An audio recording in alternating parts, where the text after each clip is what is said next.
नमस्कार विद्यार्थी मित्रांनो, स्टडी टाइम या आपल्या यूट्यूब चॅनलमध्ये तुमचं सर्वांचं मनपूर्वक स्वागत। आज आपण इयत्ता 6वी बालभारती धडा 2 सायकल म्हणते मी आहे ना या धड्याचा स्वाध्याय आणि उत्तरे पाहणार आहोत। चला तर मग सुरुवात करूया।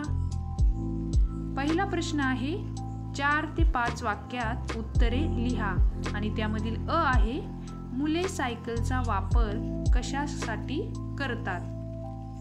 याचं उत्तर आहे दुकानातून साबण आणणे, आजोबांच्या औषधांच्या गोळ्या आणणे, भाजीपाला आणणे किंवा इतर कामे करणे यासाठी मुले सायकलचा वापर करतात। यामधील दुसरा प्रश्न पाहूया। सायकल चालवणाऱ्याला वेगळा व्यायाम करण्याची गरज पडणार नाही असे का म्हटले आहे। आणि याचं उत्तर आहे घाम येईपर्यंत सायकल चालवल्याने फुफ्फुसांची कार्यक्षमता वाढते, मांसपेशी तंदुरुस्त होतात, प्रतिकारशक्ती वाढते व पायाचे स्नायू बळकट होतात, म्हणून आपल्याला वेगळा व्यायाम करण्याची गरज पडणार नाही।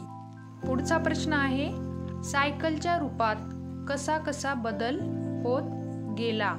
याचं उत्तर आहे 1690 साली फ्रान्सच्या सिव्हर्क यांनी पहिली सायकल बनवली।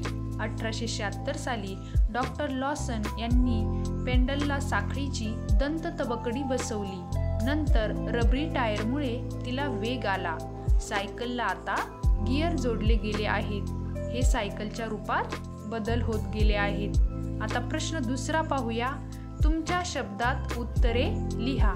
त्यामधील अ आहे आठवड्यातून एक दिवस स्वतःचे वाहन न वापरता सार्वजनिक वाहनानेच प्रवास करायचा असे सर्वांनी ठरवले तर कोणकोणते फायदे होतील। याचं उत्तर लिहूया।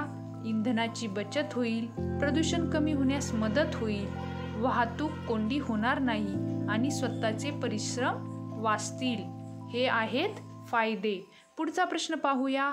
तुमच्या कुटुंबातील परिसरातील व्यक्तींनी सायकलचा वापर करावा यासाठी तुम्ही कोणकोणते प्रयत्न कराल। याचं उत्तर लिहूया। मी स्वतः जास्तीत जास्त सायकलचा वापर करेल। सायकलमुळे कोणकोणते फायदे होतात हे इतरांना समजावून सांगण्याचा प्रयत्न करेल। आपल्या पर्यावरणाचा समतोल राखण्यासाठी आपण थोडा तरी हातभार लावू शकू हे मी पटवून देण्याचा प्रयत्न करेल। मित्रांनो, आता पुढचा प्रश्न पाहण्या अगोदर तुम्ही जर या चॅनलवर नवीन असाल तर नक्की चॅनलला सबस्क्राईब करा, आपल्या मित्रमैत्रिणींबरोबर हा व्हिडिओ शेअर करा आणि एक लाईक नक्की करा। चला तर मग आता पाहूया पुढचा प्रश्न। प्रश्न तिसरा खालील आकृतीत दिलेल्या मुद्द्यांप्रमाणे सायकल चालवण्याचे फायदे लिहा आणि पहिला मुद्दा आहे वैयक्तिक फायदे। यामध्ये उत्तर लिहूया। पहिला फायदा व्यायाम, दुसरा आहे कमी किंमत आणि तिसरा आहे खर्च कमी। आता पुढचं पाहूया सामाजिक फायदे। वाहतूक कोंडी नाही, वायू प्रदूषण कमी होईल आणि तिसरा आहे अपघाताचे प्रमाण कमी होईल। आता राष्ट्रीय फायदे पाहूयात। यामध्ये आहे पेट्रोल बचत होईल, डिझेल बचत होईल आणि आपले चलन परदेशात जाणार नाही। आता प्रश्न चौथा पाहूया। सायकलचे निरीक्षण करा व तिच्या भागांची नावे लिहा। याचं उत्तर आहे handle, brake, tyre tube, chain, body, चाके, बेल आणि शीट। आता पुढचा प्रश्न 5वा पाहूया। सायकल शिकताना तुम्हाला आलेले अनुभव 8 ते 10 वाक्यात लिहा। याचं उत्तर लिहूया। माझ्या मोठ्या भावाने मला सायकल चालवायला शिकवली। मी पहिल्यांदा खूप घाबरायचे। दादा सायकल पकडायचा, मग मी हळूहळू चालवायची। असं करता करता मी 1-2 वेळा सायकलवरून पडलेही, पण माझी भीती कमी झाली व मी सायकल चालवायला शिकले। आता मी दादाला डबल सीट बसवून सायकल चालवते। मला सायकल वेगाने चालवायला खूप आवडते। प्रश्न 6वा आहे, संगणक तुमच्याशी बोलू लागला तर कल्पना करा व ते लिहा. याचं उत्तर आपण लिहूया. मी संगणक बोलतोय. मित्रांनो, मला माहीत आहे मी तुम्हाला सर्वांना खूप आवडतो. मी तुम्हाला सर्व नवनवीन माहिती घरबसल्या पुरवू शकतो. तुम्ही माझ्याबरोबर वेगवेगळे खेळ खेळता, खूप काही मनोरंजक गोष्टी पाहता, पण माझ्यासमोर सारखं बसून तुमचे डोळे खराब होतील, चिडचिड होईल. मी तुमचा मित्र ना, मग तुम्हाला सांगतो माझा वापर करा, पण गरजेपुरताच. बाहेर खेळायला नक्की जा, त्यामुळे तुमचे आरोग्य निरोगी राहील.